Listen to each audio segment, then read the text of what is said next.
নমস্কার সবাইকে আমার চ্যানেলে তোমাদের আরও একবার স্বাগত। গুড মর্নিং সকলকে। আজকে সকাল থেকে তোমাদের সাথে একটা ডেলি ব্লগ শেয়ার করব বলে ঠিক করেছি, তাই সকাল থেকেই একেবারে ব্লগটা শুরু করছি। আর আজকে হচ্ছে সানডে, আর তোমাদের সাথে তো আমি সানডে স্পেশাল ব্লগ তো শেয়ার করেই থাকি।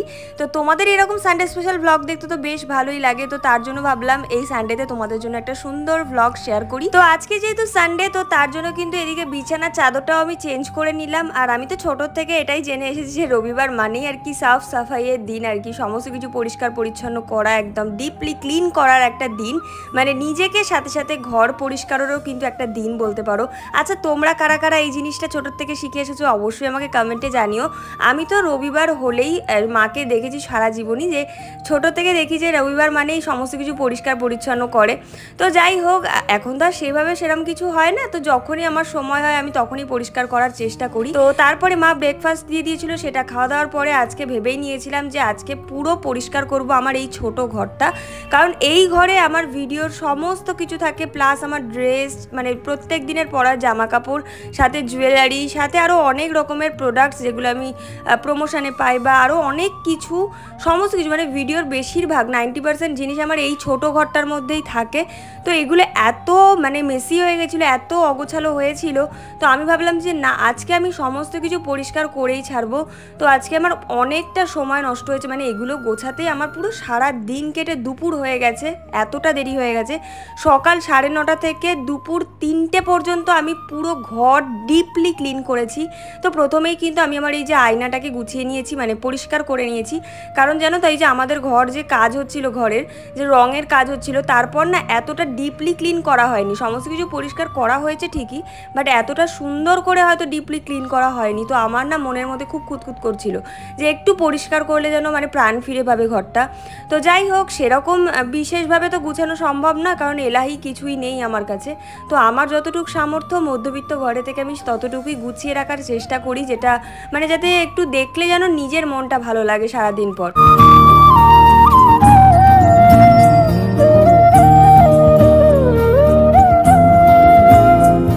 এরপরে ওয়ার্ড্রপটা গোছানোর পরে আমি এদিকে প্রচুর কাঁচা জামা কাপড় ছিল, যেগুলোকে আমি এইরকম মানে এলোথাবাড়ি করে রেখে দিয়েছিলাম, সেগুলোকেও আমি একটু গুছিয়ে নিচ্ছিলাম, কারণ জামা কাপড়গুলো গোছানোর পরে না মানে অনেকটা ক্লিন ক্লিন মনে হচ্ছে, কারণ ওগুলোর জন্য আরও বেশি মানে নোংরা লাগছিল ঘরটা। আর দেখবে তোমরা ঘরটা যখন তোমরা খুব ভালোভাবে গোছাবে না, মানে নিজের মধ্যে একটা পজিটিভ এনার্জি কাজ করে, সারাদিনে একটু কাজ করার এনার্জি তোমাদের পাবে।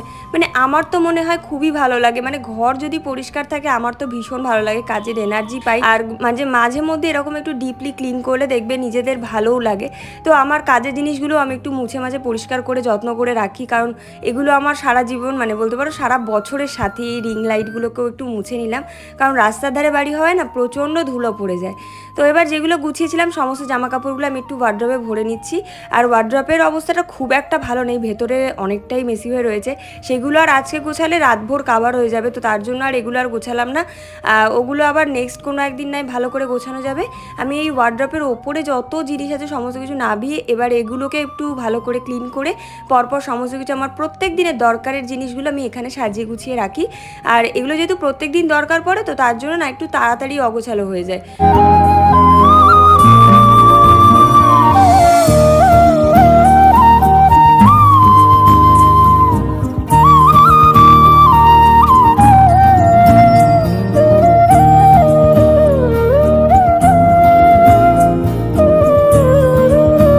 আর সমস্ত কিছু ক্লিন করার পরে শেষে কিন্তু আমি এখানে ঘরটর একদম ঝাড় দিয়ে মুছে পরিষ্কার করে নিয়েছি। মানে আমি সকাল থেকে এই ঘরটা বোধহয় মোট 5 বার ঝাড় দিলাম শুধু, মানে কেন যে দিলাম বলে বোঝাতে পারবো না। দেখবে তোমরা বেশি নোংরা হয়ে গেলে না ঘর, তখন বারবার করে মনে হয় ঝাড় দিয়ে পরিষ্কার করে দিই।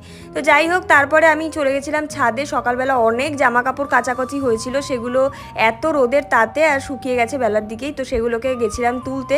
এবার এইগুলোকেও আমাকে গোছাতে হবে।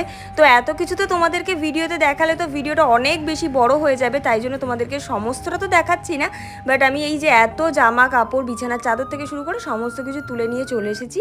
আর এই যে এটা হলো ফাইনাল লুক আমার এই ঘরটার। কেমন লাগছে জানিও। যতটা পেরেছি, যতটা সম্ভব এইটুকু ঘরটাকে সাজিয়ে রাখার। আর আমার এই ঘরটার মধ্যে এত জিনিস যে আমি সাজিয়ে মানে রাখতে পারি না, এত ভর্তি জিনিস।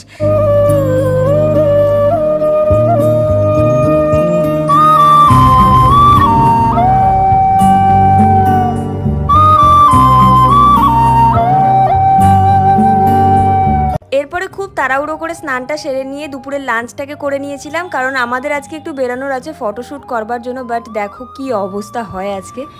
দেখো এদিকে মেঘ করেছে আর আমি ভাবছি ফটোশ্যুট করতে যাই। ভালো সো আমি কিন্তু রেডি হয়ে গেছি, আজকেও যাচ্ছি হচ্ছে আমি শ্যুটে। তো কার সাথে যাচ্ছি সেটা তোমরা জেনেই গেছো, আমার এক বান্ধবী আছে তার সাথেই যাচ্ছি। তো এখন বেরাবো, তার আগে প্রচণ্ড মেঘ করে এসেছে, জানি না হালকা হাওয়াও ছেড়েছে, কি হবে না হবে জানি না। পুরোপুরি রেডি হয়ে গেছি, মানে আমি তো রেডি হয়ে গেছি, সাথে আমার বান্ধবীও রেডি হয়ে গেছে। আমি জানি না যেতে পারবো কিনা আমরা, তো দেখা যাক কি করি না করি, সমস্ত কিছু তোমাদের সাথে শেয়ার করব। তো এই হলো আমার আউটফিট আজকে। তো চলো তোমাদেরকে ওয়েদারটা দেখাই যে কেমন অবস্থা হয়ে রয়েছে। অলরেডি দুপুর থেকে হালকা হালকা মেঘ করেছিল, ঠান্ডা ঠান্ডা ওয়েদারটা, বাট এখন ঘন পুরো কালো হয়ে এসেছে। তো মা বলছে যে বেরাস না, তো দেখি কেমন কি হয়, 5-10 মিনিট দেখে নিই, তারপরে বেরিয়ে যাবো। যদি সেরকম কিছু না হয় তো চলো তোমাদেরকে দেখাচ্ছি যে বাইরের অবস্থাটা ঠিক কিরকম হয়ে রয়েছে।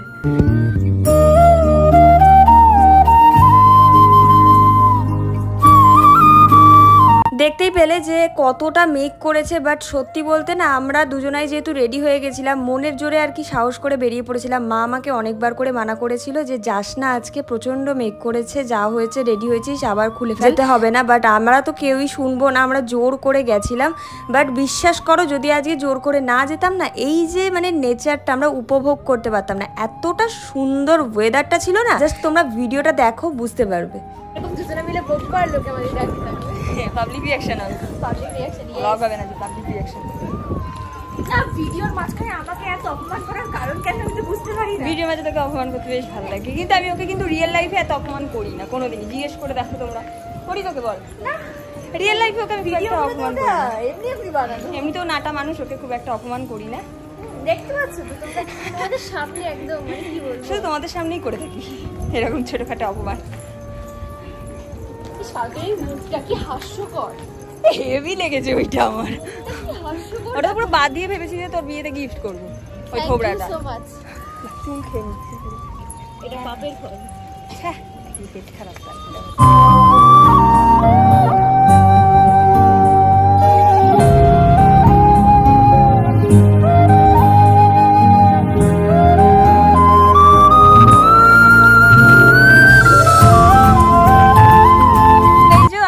চলে এসেছি হচ্ছে কি অরবিন্দ পার্কে, মানে আগের দিন যেখানে এসেছিলাম আজকেও সেখানেই এসেছি। রোজ আসি না ভাই, রোজ তো আসি না, আমাদের প্লেস নেই হালি শহরে, এটা হচ্ছে সব থেকে বড় ব্যাপার। মানে একটা জায়গা, হ্যাঁ মানে কি কথা বলছি, এখানে থাকি আমরা তবুও বুঝি হ্যাঁ একটা কোনো ঘোরার জায়গা আছে না, ভালো খাবার কোনো জায়গা নেই, কিচ্ছু নেই। শুধু মানে একটু ঘোরাঘুরি বলতে এই গঙ্গার ঘাট না হলে কয়েকটা পার্ক আছে, সেখানে সেখানে আমরা যাই না। তা বলে তোমাদেরকে বলছি না তোমরা এখানে এসো না, এসো হ্যাঁ ঘুরলে ভালো লাগবে। তো যাই হোক আমরা আগের দিনও এখানে ছিলাম, মানে এসেছিলাম, যেখানে এসে আমার অনবদ্য ফোন হারিয়ে ফেলেছিলাম, সেটা ফাইনালি তো পাওয়া গেছিল। এই সেই জায়গাটা, এখান থেকে আমার ফোনটা হারিয়ে গেছিল, আর এখানে যে কজন বসেছিল তারা আর কি ফোনটাকে ঝাড়ার ধান্দাতেই ছিল। যাই হোক এই নিয়ে আমি আর কোনো কথা বাড়াতে চাইছি না। আজকে আবারও এসেছি এখানে, আমার ভয় লেগে গেছে। আর ওখানে অপর জায়গাতে যাবোই না, বান্ধবীও বলে দিয়েছে ওই জায়গায় যাবি না। আচ্ছা আমি ভিডিওতে দেখেছি বান্ধবীকে সবাই বলো সুন্দর লাগছে, ভাই আমাকে তো কেউ বলো, হ্যাঁ কেউ বলো ওকে কেমন লাগছে বলো সবাই। আর প্রতিটা ভিডিওতে দেখলাম তোমাকে খুব সুন্দর, একটু বলো তোমার বান্ধবীকে খুব সুন্দর লাগছে। সত্যি ছেলে লাগবে ওর জন্য একটা।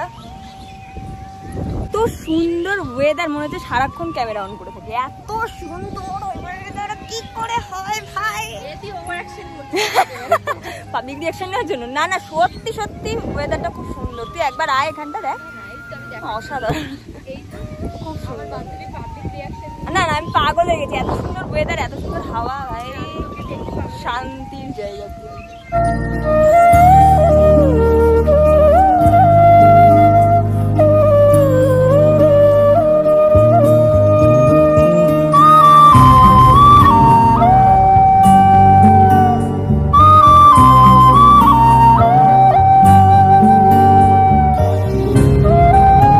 আর বিশ্বাস করো আজকে মনে হয় আমরা অন্য দিনের তুলনায় এত ফটো এত রিলস বানিয়েছি যে ভাবার বাইরে। মানে আমাদের আজকে ওয়েদারের সাথে সাথে মানে এত মুডটাও এত ভালো ছিল যে মানে ওয়েদারটা এত ভালো বলেই আমাদের মুডটাও এত ভালো হয়ে গেছিলো, তাই প্রচুর ভিডিও ফটো এই সমস্ত করেছি। আমাদের আবার সেই লোকেশন চেঞ্জ হচ্ছে, ভয়ঙ্কর লোকেশন চেঞ্জ। এই তুই গান বন্ধ কর, আমার কপিরাইট আসবে।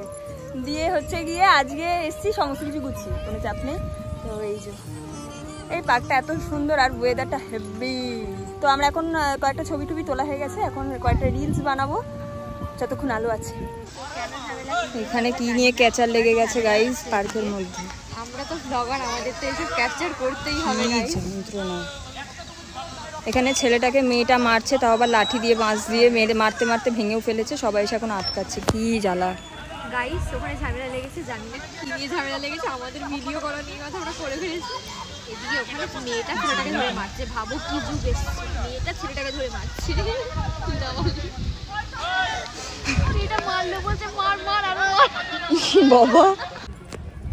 তো ব্যাপারটা হচ্ছে গিয়ে ওখানে প্রচন্ড জোরে ক্যাচার লেগে গেছিল, আমরা ওদিক থেকে এদিকে চলে আসছি। বিষয়টা কি হয়েছে জানো, মানে ব্যাপারটা হচ্ছে কি ওখানে দাঁড়া এক মিনিট কথা হচ্ছে, ভাইটাল কথা। ওখানে মেয়েটা ছেলেটাকে ধরে মেরে রক্ত বার করে দিয়েছে, জামা ছিঁড়ে দিয়েছে। মানে কি অনাচার চলছে এই কলিযুগে, আজকাল মেয়েরা ছেলেদেরকে ধরে মানে পেটাচ্ছে শুধু পিটিয়ে রক্ত বার করে দিয়েছে। তাই তাড়াহুড়ো করে আবার ওখানে যারা যারা থাকে আর কি বসে সব সিকিউরিটি, ওরা এসে আবার সব ধরে বেঁধে সব বার করে দিয়েছে পার্ক থেকে। বাবা কি জ্বালা, জীবনে কোনো শান্তি নেই।